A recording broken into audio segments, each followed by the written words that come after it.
পবিত্র ঈদুল আজহা উপলক্ষে রাজধানীর আফতাবনগরে পশুর হাট বসানোর ইজারা বিজ্ঞপ্তি স্থগিত করে হাইকোর্টের আদেশ বহাল রেখেছে আপিল বিভাগ। হাইকোর্টের আদেশের বিরুদ্ধে ইজারাদার নুরুল হকের করা আবেদন সোমবার প্রধান বিচারপতি ওবায়দুল হাসানের নেতৃত্বে আপিল বিভাগ খারিজ করে দেন। আদালতের রিটকারীর পক্ষে ছিলেন সিনিয়র আইনজীবী শাহ মঞ্জুরুল হক, ইজারাদারের পক্ষে ছিলেন সিনিয়র আইনজীবী আজমালুর হোসেন কেসি।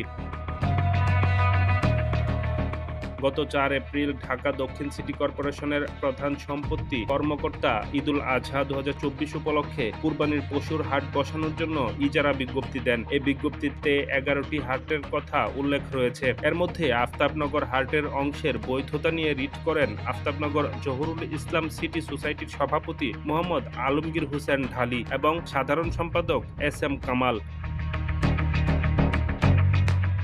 ৮ মে শুনানি শেষে বিচারপতি নাইমা হায়দার ও বিচারপতি কাজী জিনাত হকের হাইকোর্ট বেঞ্চ রুলস সহ এ আদেশ দেন। আদেশে ইজারা বিজ্ঞপ্তির কার্যক্রম স্থগিত করেন। এর বিরুদ্ধে আপিল বিভাগের আবেদন করেন ইজারাদার নুরুল হক।